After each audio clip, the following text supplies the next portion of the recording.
Do you hate fun? Do you hate things that are awesome? Well, then Street Fighter 2 is not for you. But for everyone else, the progenitor of the 1v1 fighting game Street Fighter 2 is jam-packed with action, fun, and some very strong messages about the developer's opinions on that Lexus LS400. This game has everything. Jumping, 3 types of kicking, 3 types of punching, blocking, fire, fireballs, a sonic boom, whatever the hell Blanca is. Choose your fighter from all around the world and do battle to win the World Fighting Championship. Not to be confused with the Ultimate Fighting Championship, although that wouldn't be trademarked for another 2.5 years. So buckle up and get ready for some sore fingertips, because here comes Street Fighter 2. Retro Recall. Welcome back to Retro Recall, the show with more nostalgia than Guile uses hairspray in a week. Welcome back to the show. John and I are here to talk about retro games, and I think you probably can clearly tell by the title what game we're talking about today, right? Yeah, we bury the lead by naming the episode, don't we? Whatever. Yeah, we kind of do. Today, though, we're going big. Really big. Like playing what is considered possibly the greatest video game of all time. It is that popular. Street Fighter 2. Okay. I'm not going to lie. My fingertips are sore from playing this again, and it was amazing. So. It's just like when I got home from Toys R Us. I've talked about this on previous episodes, how my brother and I played so much that we had to put Band-Aids on our fingers to keep playing. Yeah, it's a good game. It's a good game. Like sometimes you bring up games and you make me play them, and I'm like, I don't know about this one, but this one I am 100% on board. This is an excellent game. Excellent game. Yes. All right. So like we normally do, there's a competition. I challenged John to compete with something in the game. We have to break the car the fastest. Mm-hmm. And by the end of the show, you're going to find out who won that competition and who got to play, because this is one of the best fighting games ever, one of the worst fighting games ever. Oh. And that's going to be awesome to watch at the end. But so stay for that. But John, why is Street Fighter 2 the topic of the show? What are some fun facts about it? And why are we even talking about it right now? Street Fighter 2 is one of the most recognized video game brands after Mario, maybe Zelda, but I would actually argue with Street Fighter 2. So the main question is why? And so I want to do a little bit of a dive into the history of Street Fighter 2 and why we're playing this. 1991, home consoles are destroying arcades. They're going out of business because why go to an arcade and drop quarters where I can play at home? Street Fighter 2 is released as this kind of almost, maybe Hail Mary is the wrong term, but it just comes out into there. And by the way, there was a Street Fighter 1. It was not player versus player though. And that's what makes Street Fighter 2 so incredible. Okay. Right. So the difference was that instead of a brawler where you fight across, like in Double Dragon, so in prepping for this episode, I did a little bit of background research. It turns out Double Dragon, Capcom, right? Yep. Street Fighter, Capcom, like same company. And you were right. The throwing fireballs in Double Dragon 2 made its way into Street Fighter. Like all of that, there is a direct line, right? But the difference was when they tried to do Street Fighter 1, it was like boss fight. That was the idea. You against a boss. But the idea of like you against another player in an arcade hadn't really been done the same way. And that's why we got Street Fighter 2 and why it was so groundbreaking compared to all of these other already, brawlers and fighting games that were out there. Yeah, I think a lot of our listeners who are our age or older will remember, like, people would post up at the arcade and they would just sit there and you had to come beat them. They put their quarter in and the way Street Fighter 2 worked was you got to play until you died. And so there'd be people trying to challenge you. And I remember this happening with Mortal Kombat many years later, but this is a huge moment. It actually, and we'll cover some bits of this in a minute, how much money this made for arcades and global success. But it then comes over to the Super Nintendo, which is, I think, where Tom and I probably got most of our experience with it. Well, yeah. So I played a lot on the Super Nintendo, but I discovered this game first at a restaurant. I don't know have you ever been to a Bennigan's? I'm aware of a Bennigan's, yeah. Bennigan's, right? So it was one of those places.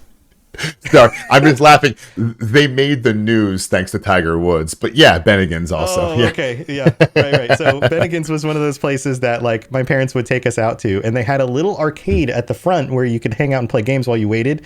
And so my dad would give us each like $1 of, go get some quarters, go play some games, and then the food would come out. And that's where I discovered Street Fighter 2 because it was such a weird juxtaposition because it wasn't an arcade, but it was the best freaking arcade game I'd ever seen by that point. Yeah. I want to let people know, when we talk about best arcade game, or how successful this is, I need people to understand some statistics on Street Fighter 2 that I found that are, to me, mind-blowing. So there are 3 games all-time highest revenue. They are, number 1 is Space Invaders at $14 billion. Space Invaders came out, I think the 70s. Number 2 is Pac-Man, $13 billion. Okay, again, 70s. Street Fighter 2 is number 3 at $11 billion, and it came out 15, almost 20 years after those first 2. Super Mario Brothers is not in this ranking, and it's because, by the way, it's not Street Fighter franchise. This is Street Fighter 2. Just that one. Right. I mean, they're probably including Turbo and those ones in there, but 2. That's all we're talking about. One game, $11 billion. At one point, that's more than an operating budget for most video game developers today have by a large amount. They'll never get there. I mean, they'll never get there. By the end of the summer of its release, talking about the arcade, 60% of the arcades had a Street Fighter in it. My favorite story out of all of this was Capcom couldn't keep up with demand, so a whole world of black market pirated versions of the game go. And when we say black market pirated, you're thinking, oh, a couple here or there. Well, Mexico didn't have a deal with Capcom. So if you're an arcade in Mexico, you couldn't get Street Fighter 2. However, there were 200,000 units in Mexico. This game was popular. Smuggled across the border. They were all fakes. They were pirates. Yeah. This game was incredible. Right. And the last little bit I want to dive into how successful this was. Super Nintendo sales for this are hilarious. So it wasn't just Super Nintendo it was ported to, but Super Nintendo was the main one it did. 750,000 copies sold in the first 3 months. And to everyone here who's a big gaming person, this game was $75. In 1992, which is, if you factor in inflation, $170 today. We lose our minds when games go to like 70. It was done back in 1992. Nintendo also, another fun note, replaced Super Mario World as being the game that came with your Super Nintendo with Street Fighter 2 because it sold more units. That's insane. This game's insane in how popular it is. Yeah. That's amazing. Yeah. Okay. So, I mean, if you weren't convinced, this is a very, very successful game, not just franchise, but game like Street Fighter 2 to live through that period of time. And I cannot over exaggerate what it was like to see this game in the arcade when you were used to the other games that were in the arcade at the time. Yeah. The graphics, the animation, even when I wasn't able to play it, I would sit and watch the screen play itself. Well, people became like, holy crap, this thing looks amazing. I'll be honest, we got this again later with Mortal Kombat, which because of my age, I'm no better because I was about 10 years old when this one came out. Mortal Kombat, I would have been 11, almost 12. But I still remember people posting. I was a few years later, and so I was a little bit more like that was a little bit more in my 14 years old kind of stuff was cool. Yeah, exactly. And, but what I remember people posted up. That's the thing I cannot get over is this people we post up, and there'd be a line of people ready to play him next. No, I'm taking him down, and it was just people would get upset if you played certain characters. Everyone was allowed to play Zangief. No one cared about Zangief.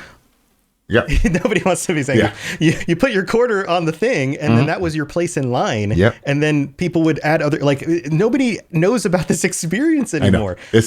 Everyone would crowd around the machine so they could get a view of whoever was playing. And some dude was at the front who had won 5 games in a row and he'd been there for half an hour. And then you put your quarter and you're like, all right, I get next dibs. Then you would go. Oh, yeah, God. Man.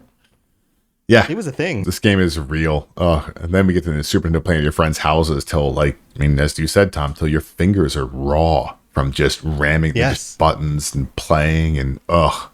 Right. Okay, so that's the nostalgia stuff. That's some of the fun facts. But remind us, what was the world like when this came out? This was what, 92? This is 92. So this is June of. So I'm gonna when we come out, we're talking about the Super Nintendo version. So that's why I wanted to focus on, because that's actually the part that I think us and most of our listeners are gonna have more of our remembrance of. We saw it at the arcade, but where did you really dive in? All right. So this was interesting. This is a time when video games, the biggest releases were in the summer. Years later, this shifts to actually Christmas becomes your big release. But at this era, it was still the summer because video games were for kids. Off school. Yeah. So June 10th, 1992, #1 song in America. And I really am starting to hate this segment that we're doing. This is so good. This is so good because these songs are so bad. They're so bad. It is Jump by Criss Cross. Yeah, that's right. Dad's gonna make you jump. Daddy Mac's gonna make you jump. Yeah, man.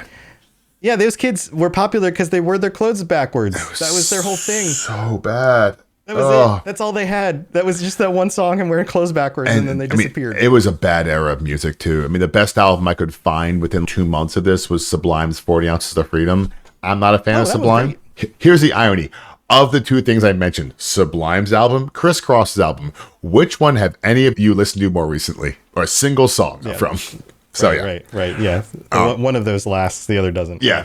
But I will say, June 1992, really good, again, great heater for movies. You've got Lethal Weapon 3, very good. Not actually probably the worst of Lethal Weapons, but still very good. Patriot Games with Harrison Ford, another very, very good game. Batman Returns, that's probably the big one of this era. This was probably the best Batman till we got, what's the Batman Begins? What's the more recent? Dark Knight stuff. Dark Knight, till we get to Dark Knight. This was, because Batman was good. Yeah. Batman Returns was really good. Then it fell off for a bit. George Clooney Batman was not very good. Not very good. But Danny DeVito as the Penguin. Classic. He was perfect very, casting. very, very good. You also have a little leave over of Alien 3, which I'm sorry, guys, the movie sucked. Like, just call it out. But you know what didn't suck? Encino Man. At least to me. With Pauly Shore. And Brendan Fraser. Yeah. Oh, you know what? I haven't watched it in a while, but I have a positive memory of it. I'm going to be smart. I'm not going to go rewatch it because I'm pretty sure my positive memory will die very quickly when I rewatch it. But right now, I think I liked Encino Man. Yeah. But the other one that's talk like Pauly Shore. I think most younger people probably like who is that? And go why? look up Pauly Shore and how he talked. That again, he was popular for doing one thing. It wasn't wearing his clothes backwards. It was saying things like "buddy." Yeah. And then he was famous. Oh, the 90s. Now, one of my favorite parts, though, is this is June of 1992. So we get the 25th Olympics, which are the Barcelona Olympics. The reason the Olympics are hilarious is this was the first time that the Olympic Committee allowed professional athletes to play in the Olympics. I remember this. This is the Dream Team basketball. So the U.S. goes, wait, basketball's in the Olympics, so we don't have to bring college kids. By the way, the U.S. was winning for a long time with college kids, and they brought the best basketball team really in history went. And if you want to laugh, go look it up. They played 8 games. The closest game, they won by 32 points. The opener, they won by 68. Yeah. This would be the equivalent of having a high school basketball team play against an elementary school team. Yeah. Or elementary school teams. Like, that's how brutal. It was ridiculous. Yeah. Brutal. Yeah. So anyway, I remember this. Yeah. So, hey, I've got a fun fact for you. Normally, you're the fact guy. Go. I got a fun fact from GameFAQs in 2002. We're going back 23 years to find a poll. 2002 was 23 years ago. That was 23 years ago. A poll that was old. 10 years after release of the game, asking people who their favorite character in Street Fighter 2 is, including the bosses, right? Which eventually in the Turbo Edition, you can play them and all that, right? So we're going to play a quick little game here. Who do you think are the top 3 and who do you think are the bottom 3 characters? Top 3 is John hasn't seen the list. No, I haven't. Yet, so I think top 3, Ryu, Guile, Yes. Chun-Li. Close. Ryu, I think they say Ryu in Japan. Ken and Chun-Li. So you got 2 out of 3 of Ryu those. and Ken? And Oh, that's just lame. All right. Guile was a close 4th. So Okay. you got 3 of the top 4. Jean-Claude Who's the Van Damme. worst ones? It's going to be Zangief. Yeah, the movie thing. Yeah, it's definitely Zangief, E Honda, Okay. and probably either Blanca or Dalsim. I'll go Dalsim because I really think Dalsim's useless. All right. So Balrog, worst. Oh, Because it Balrog. I forgot included about the bosses, Balrog, right? yeah. So Balrog, Zangief, and then E Honda. Those were the lowest. Yeah, picked that makes ones. sense.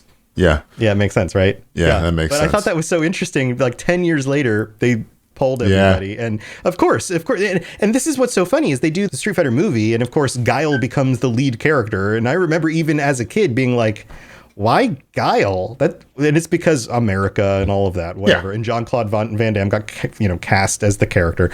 That's fine. But in my mind, Ryu is the main character. There's no doubt. Yeah. Oh, no, there's no the dude. question. He's the main character. Yeah. Yes. Hands down. Yeah. So there you go. Those are some fun stats details. In fact, we were thinking about doing some future polls on the show where we poll our audience and get you guys to talk about some of the favorite stuff or vote on different things for future episodes. So be looking for that stuff on our Discord. But it's time to move on to the good, the bad, and the hilarious. And we always start with the hilarious. So are you ready, Tom, John? what do you think? I mean, I think my expectations were going to overlap quite a bit in the hilarious because there's a lot of this game where you're like, wait, what? So I'll let you jump in. Yeah, if my stuff is the same as on your list, feel free to jump in here. But first of all, what the heck is even going on? What is the world that they live in where they can throw magic fireballs? Is this magic? Is this technology? I know it's a little bit anime. It's a company from Japan, right? So there's a little bit of that stuff going on. But think about it. You have Ken, Ryu, and Sagat who can all throw different variations of energy And fireballs. Sonic And Boom. Guile. I always considered that a air friction thing rather than an energy ball. Yeah, but he's Because throwing. he says Sonic Boom. He says Sonic right? Boom, and a Sonic Boom would go at the speed of sound, and you can jump over It's this. very slow. That's true. So, okay. So maybe that's an energy thing too. That wasn't on my list because I was like, oh, he's throwing a Sonic, he's actually breaking the sound barrier in your face or something. But okay. Yeah. So we'll add that on. But then Dalsim can actually blow fire, which is and kind blow of a the fireball. same. And a fireball, right, that continues away from just his face. So it's kind of the same thing. And I'll get to Dalsim in a minute because there's some weird racial stuff going on here. Also, 2 of them have shocking body abilities, Blanca and M. Bison. Yeah. Both can shock people with their bodies. I guess that's just normal. Also, sumo wrestlers can fly. Well, that's all right. I'll defend that. E Honda's whole reason for entering the tournament was to show the world that sumo wrestlers were actually athletes. So obviously he can fly. Because athletes can fly, I guess. It was an important piece of what he right? was doing. Yeah. There's a lot of these bits in the game where you're like, wait, all right. And again, it's very much an anime, right? This is only this far away from Dragon Ball when it comes to the kinds of things characters can do in a big fighting tournament, right? This is basically Dragon Ball. Yeah. Sort of. Without Super Saiyans. Yeah. But also, this isn't one tournament in one location. Like in previous fighting games or whatever, you would have a location that would host a tournament and everybody would go to that location. Yeah. And I think this is actually pretty smart because it allowed them to use different backgrounds. You had the little map where you flew around from one place to another. But I don't know I guess there are football teams go to different places for competition, but like a world event usually goes to one place, like the Olympics, and everybody competes at the one place. And this is not that. Yeah. This is the whole. I don't want to steal. If you guys haven't seen Pete Holmes's coverage of the Street Fighter series, please go do that. So I got to be careful. I don't want to steal one of his jokes. He has a very good bit about this. But yeah, it is a little bit weird that you have to travel around the world to go fight someone in their home, which is also kind of a badass move of saying like, I'm such a Street Fighter. I'm going to come to your house and beat you up in your home. And then I'm going to fly to that person's house and beat him up in his home. And then I'm going to that person's house. I mean, are we flying on miles or were you crewing? This gets expensive pretty quick. And on top of it, in public, they're like, "Let's just fight in the middle of the street in front of your." Yeah, I don't know. I used to watch like, I used to watch some World Star. Yeah, I could see that. yeah. Or, hey, Guile, I'm here to beat you up, and the rest of the military is just going to stand and watch. Yeah, let's do it. And we're going to fight in front of a fighter jet. Of course. I mean, why not? Right.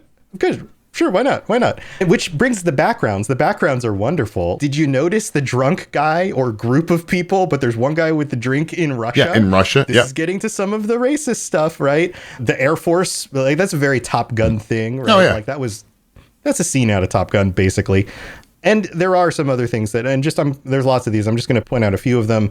So Dalsum being able to blow fire, he says yoga fire, and maybe he's channeling yoga power to do something. Yeah, I think that this is a subtle, like, other thing. I think this is hey, people from India eat really spicy food, and so that's why he has fire breath. Maybe. I think my thing is nothing in yoga is fire.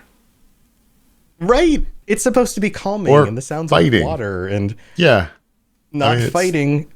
Yeah. Yeah. So that's that fire one. breath, I guess. Also, you get 2 Japanese locations and people and 2 American ones. So they knew who their audiences were, right? It was a Japanese company making it for primarily an American audience. But Ryu doesn't look Japanese. I know they've shifted him more into a Japanese kind of character over time. But you look at his picture in Street Fighter 2. He looks like a Western. He doesn't have like the very dark hair. They've always done that, though. The truth is, every Japanese game has always tried to make the characters look Asian-ish to kind of broaden their appeal. That's something like that's seen a little bit European. But then you look at somebody like Honda. Honda is a sumo wrestler. Well, he's a sumo wrestler. It's different. But Honda's not. I mean, the truth is, and we talked about earlier, Ryu's the protagonist. He's supposed to be the protagonist of it. And even Ken, too. Ken's the other protagonist. Ken doesn't look that American. They gave him blonde hair, but that's about it. He's still wearing a shirtless. European. Yeah. Well, he's wearing a shirtless gi. Right. Like, whereas Guile is in a uniform. Ken is not wearing a traditional American outfit, which in 1991 might have been hammer pants. And probably yes, and a multicolor hoodie. Missing. Yeah, that's Wait, wasn't there a character? They've added characters over the years. Oh, they've added some like really baggy pants. Yeah, if you go into Street Fighter 2 Turbo, it's just all the regular ones. Then Street Fighter 2 Challengers, you get Cammy, who makes some sense. Then you get the Native American guy. I think his name is Hawk. That one was wild. And then there's another one they added in there. But we're jumping ahead. Yeah. And then there's the whole like cash-in thing. And this is tangential to the games, right? Because the games came out and they did awesome. So, of course, they tried to cash in. So you've got movies. There's an anime that came out. There was the Hollywood film. There were action toys that were trying to resurrect G.I. Joe in the early 90s when it was no longer popular. And so they used the characters from Street Fighter in that. And the commercials are amazing. You're going to see a clip right here. Yeah. So there's that. Also, final thing on my list of hilarious stuff. Why break the car? See, I have a theory on that. So that's a Lexus LS 400, I believe. Okay. My dream, I know it's not true, but my dream is that one of the developers or a couple of them owned that car and they didn't like it. And this was their way of getting revenge on the Toyota company. You know what? I owned this car. It's a lemon. This is the only thing it's good for is beating it up. I don't think that's the case, but that's what I dream of. I like it. I think I'm going to make that my new headcanon. And now that is the truth in my mind, because my determination of truth is about what is the most fun thing, not as what is the most. Yeah, who cares if it's a real story? Oh, they were paid by a Toyota. That's boring. I want it being, I hate this car. I hate this company. Let's have every child on the planet break it. Break it every day, multiple times a day. Yes, absolutely. All right. So what's on your list of hilarious? So my biggest thing on hilarious, you covered a lot of them, but my favorite part of the hilarious is actually the plot. And the plot comes from, we've got a movie, which, is it not good? But that's a side note. We get multiple levels of plot because you get all these different games that kind of flesh it out as you get further in. But it starts off really basic as M. Bison is the leader of the Shadaloo organization, and he's putting on this fight to find bodyguards or new members for his organization of crime because they're going to beat up everybody to help move the organization forward. Apparently, they didn't own... Guns were a thing. I don't know why you'd need someone who can say yoga flame. But anyway, but the part that's really great about it is that to foil his master plan, Chun-Li infiltrates the fight because she's actually part of Interpol. And Guile's best friend, Charlie, well, just basic name, Charlie, was killed by M. Bison. Games. No, he's dead. He's Charlie. There's a Charlie in later games. Is it the same Charlie? Charlie's dead. Well, maybe. Who knows? But maybe he comes. Maybe he's resurrected. Maybe that's a thing in Street Fighter. Oh yeah. As of Street Fighter 2, he was dead. But is that the only backstory? No. You also have Ryu, who won it last time and didn't want it, but he didn't want to fight anymore. But his best friend and training partner Ken convinced him to. And then Ken has one of my favorite lines in the entire manual. Ken didn't want to enter the tournament originally because he lost his fighting spirit for, quote, spending too much time with his fiance. That's what happens. Yeah, that's what he did. Monks take vows of abstinence. Yeah, that's helps wild. them fight better. Yeah, Zangief was there to show off the superiority of Russia and chest hair being, I don't know, weaponized. And also, how red are his wounds? Did he not get his wounds cleaned up from fighting bears? Because they look like they're all still bleeding. Yeah, they're very fresh. Or maybe it's just their bad scars. Who knows? I think, here's new headcanon. He just wants to look more badass than he is, and he got tattoos. Maybe. That could work. That would work. He's got very, descriptive chest hair that gets better in the later versions of the games. I think that is also manicured because he's into self-image. This just reinforces my point that he's getting tattoos and sculpting his body hair for his own personal image. You've also got E. Honda, who we mentioned earlier, wants to show off how sumo wrestlers are superior. We get nothing on Blanca and Dalsim. We get Blanca is raised. He's a beast raised in the jungles of Brazil. So apparently there's a green monster walking around everyone's cool with. Dalsim is what happens, I think, when you write a character about yoga before Google or Ask Jeeves exist, because you didn't have a chance to look up what is yoga. He is, by the way, a pacifist whose plan is to use all the winnings to pull people out of poverty. So he's a pacifist master combat fighter. So he's like Gandhi, which also feels kind of my favorite character of them all, though, is Vega. Vega is a Spanish bullfighter. And what's his purpose? To rid the world of ugly people. That's it. That's what he wants to do. With that. He wants to rid the entire world of everyone who's ugly, which makes me think of, is it Horrible Bosses? Is that the movie? I think it's Horrible Bosses, where he wants them to fire all the fat people. Colin Farrell. It makes me think of that one. Anyway. But this game, it's all, that's my thing about the hilarity, is you get into the game, you covered really well, the gameplay is hilarious, but it's not just that. It's even the why is this occurring? That's also hilarious and weird. Yeah, it's weird. It's also weird that they changed the names of the characters, right? Balrog in Japan is M. Bison. M. Bison in Japan is Vega, and Vega is Balrog. Yeah, I have no idea. I think it came from the fact that M. Bison was M. Tyson because of the boxer. But when they released it in the US, it was too obvious that was basically just Mike Tyson. So they shifted the names around so it wasn't obvious. He'd also just gone to jail. So now they all have weird names. Yeah. There's also that piece. Tyson was in jail when this game came out. That was also a thing. There's also a piece. Yeah. But all right, but that's enough of the funny and the hilarious. Let's talk about the actual straight up good. Tom, what did you know was actually straight up good about the game? Yeah, no, most of this game is great. Absolutely. Yeah. I do have some things on my bad list, but the vast majority of this game is great. The graphics were freaking amazing for its time on the arcade, and they modeled that as best they could on the Super Nintendo, and it still holds up. It is still good. It didn't go from typically arcade games would transition to console, and you'd look at the console version and go, oh, that's the best they could do, huh? But this one, still pretty good. There were lots of characters to play as, so you could pick one of, 8 characters right at the beginning, and then there's 4 bosses? Yes. I think it's 8. And then, so that was novel. It wasn't just pick like player 1 or player 2. It was pick one of these 8 characters, and they were diverse. They had very different abilities. Heck, even playing through this and watching the way that like Chun-Li jumps around and moves compared to Ryu is significantly different. Like their movement speeds and patterns, not just their punches and kicks, are different. So you got that. Also, it's, like I mentioned before, it's very anime, but without being so over the top that it was ridiculous. It leaned into enough anime stuff that it was like, hey, it's cool that I can throw a fireball or do spinny kicks across the screen without having to land on the ground. That's great. But it didn't go like wackadoo anime. I mean, Blanca's a little weird, but so really Blanca and Dalsum kind of push us into the whoa, but you're right. But no one plays them. So we can talk about the main characters. But no one plays them.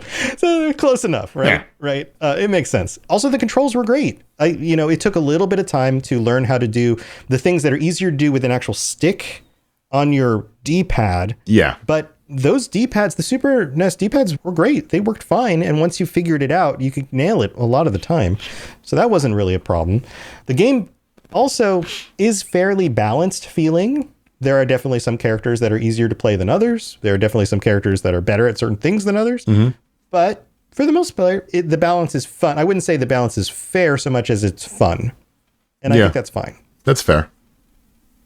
Also, this was the first of many iterative versions on the series. We mentioned Turbo and some of these other versions of the game, which came out fairly quickly. And I think that was a genius move because it kept people coming back to the arcades and buying new copies of what was essentially the same game with just small DLC updates. Repaying for the entire package. So that was genius at the time. And having more characters to play and being able to play as the bosses was very cool. I remember finding out, you can play as the bosses and thinking, how is that fair? Like, those guys are overpowered. I was thrilled because Sagat's my favorite character in the whole game. Yes. So I was like, yes, I like the giant Thai boxer. He's the best. Yep. And then in general, it just opened the floodgates to other fighting games. And this became a genre of game because of Street Fighter 2. So that's my list of good things. I think those are really solid in a lot of things that a lot of games of this era especially cannot hold a candle to. Yeah, I mean, my stuff's pretty similar. The controls, I think, were great.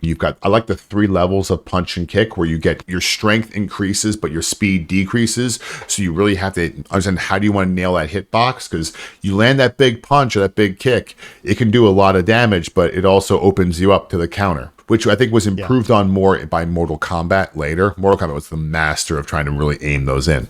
The special moves were also really nice. Now, the knock on the special moves is like Zangief, that's why no one wants to play him. His special move was almost impossible to do. It was so hard to do the power driver. If you did it, it was cool, but it's really, really hard. But for the most part of what I would call the playable characters, the ones we all jump into, there was only a few special moves. They're fairly easy to do. You could use them, but they weren't critical for winning the game. You could actually beat almost anybody with just punches and kicks. So really great element. Yeah. But its biggest piece to me is the PvP element. It's not the first game I ever played against an opponent. That actually I did look. It would have been WWF WrestleMania on Nintendo. Oh, yeah. Okay. And it's also not the one I've even played the most because Tekken is probably, I think Tekken 2, Tekken 3 are the games I've probably played the most from a fighting standpoint. But this game really launched a lot of that.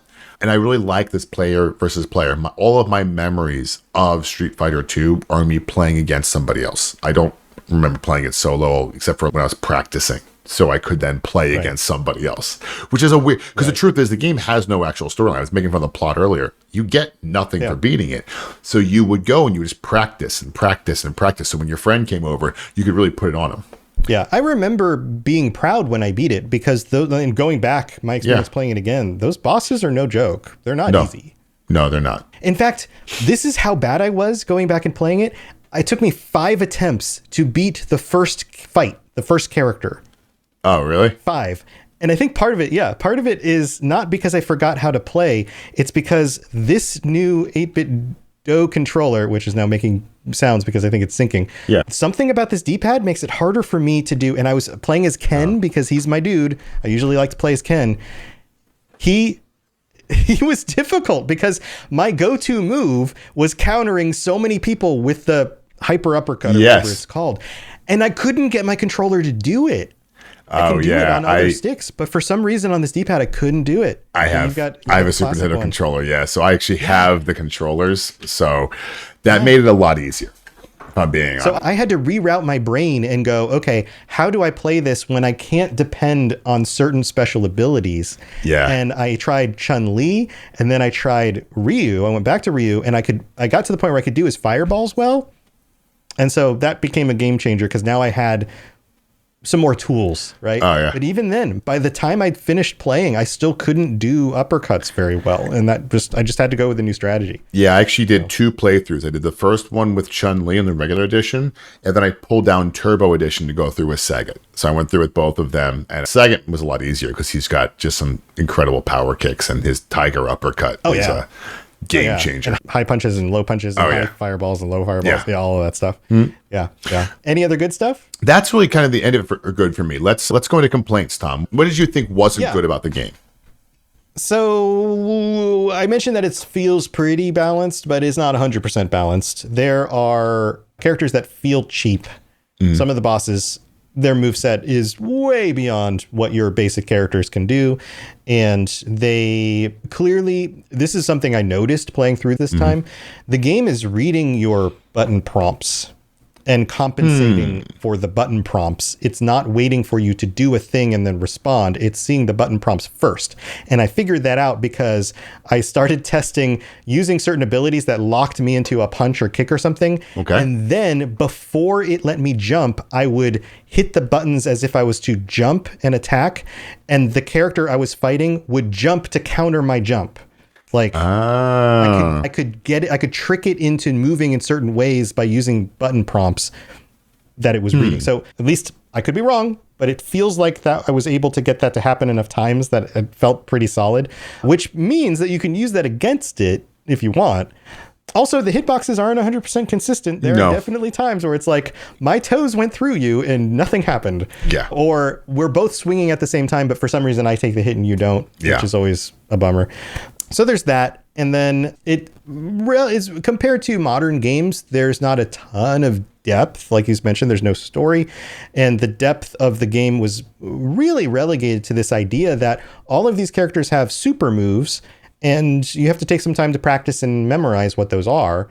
And for an arcade game at the time, that felt like a good homework project. That felt like something that you needed to go try this a few times before you started to really get all those moves and how to use them on certain characters and that kind of thing. And then playing from home, trying all the different characters, like I still have them all memorized in my head.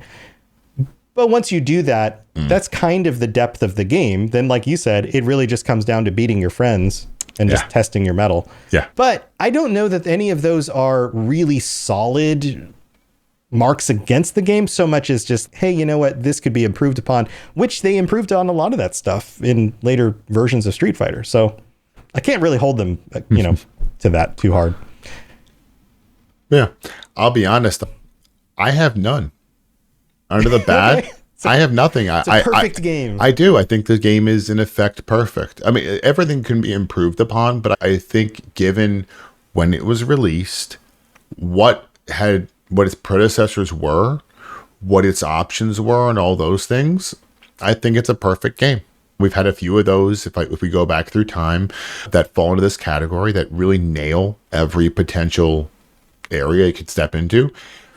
The issues with the game are no different from issues of every other game of the era. And I think but it's better than all those games in all the other categories. So, I'll just kind of I don't see anything really genuinely bad about it. Some bits of the hilarious were weird, but that's about it. So... Yeah, I think we need an animation on the screen that just poof, stamps in and goes, perfect game. You can do it. It's easily done. See if we can figure that out. Yeah. All right. So cool. All right. So no bad things on your side. No. So I think that gets us the question I guess we know where you stand with the questions, right? Does it hold up? Is it as hard as you remember? Does it bring you back to playing back in the old days? I feel like for you, it's just yes. This game is perfect. Yep. I was happy to play it again. I will be honest. I was playing it maybe a year ago with a friend of mine because I have a SNES, the SNES Classic. And so he was over. I'm like, "You want to play Street Fighter 2?" He goes, "Yeah." But nice. It is one of those games that when you hear people say or when you read people say, this is one of the best games ever made. Yeah. I mean, it's not, there are games I like way more than it, but factoring in time and era, I think it's perfect. How about you? Yeah, I think it totally holds up. Other than my controller problems, but even once I figured that out, like I did a lot better. Like no problems. I just had to compensate. But that shows you how well the game is made. If you don't work with one character or one set of moves, try a different character. You'll probably do fine once you figure out how to do it, you know? And yeah, this brought me back. Like I remember playing this. I remember seeing it in the arcade. I remember playing against my brother all the time. I remember having friends over and playing it.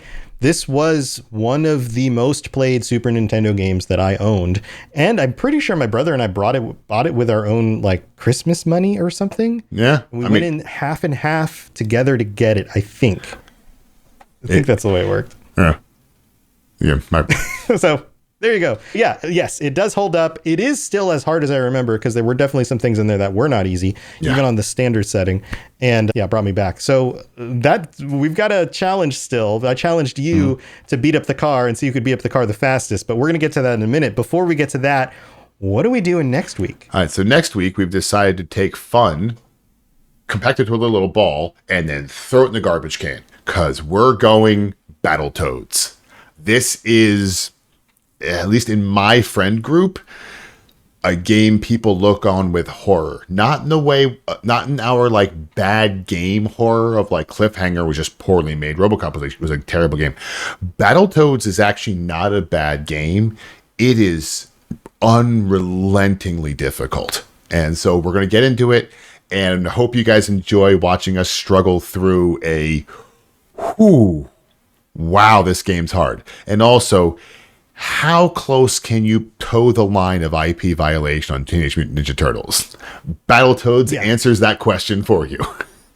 With a real big boot in your face. Oh man. I definitely didn't beat this game, and I don't think I'm going to beat it now, but I will give it my best shot. I'm going to be honest. I don't think I know someone who has. Like, at that level, I don't think I know a single person. You know, and I'm an adult. I've got lots of friends, and all of us would have been of age to play games. I don't know a single person that beat Battletoads. Nope. Crap, now I need to use an emulator to do that. All right, I'm getting there. We're doing this. All right, good luck. I'm grinding this. All right, so let's talk about the challenge. How many seconds did you have left when you beat up the car? All right, I used Chun-Li, which is kind of almost cheating because she has that, fast kick attack. So I had 16 seconds remaining. It actually wasn't a challenge.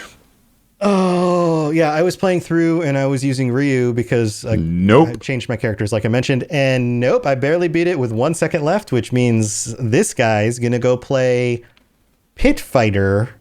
Yeah. Which I'm super excited about. I'm sure this is going to be a great game. And there's no reason when I look this up online that everyone is saying that it is the worst fighting game on the Super Nintendo. It is. It is. I'm going to give them credit. The graphic they use for it is epically awesome because Pit Fighter it was an arcade game just like Street Fighter 2 that got ported over into Super Nintendo. And I actually don't know if the arcade game was any good, but I know the Super Nintendo one wasn't. No. Have fun, Tom. So I'm gonna have fun with that one. So make sure you come back for that. And in the meantime, subscribe and like and leave a comment. Tell us about your Street Fighter experiences and your memories and your nostalgia and all of that stuff. And you can check out our other shows. John does the 40K Lorecast and the history of 40K. I do the Fallout Lorecast, the Elder Scrolls Lorecast, and the Lord of the Rings Lorecast. And we've got lots of episodes up for audio on like Spotify, but also some videos up on our YouTube channels. Go look that stuff up if you want to get some more lore in your ears or other parts. All right, we'll be back in just a minute and you're going to see how terrible Pit Fighter is. All right, Tom. Pit Fighter. Was it redeemable?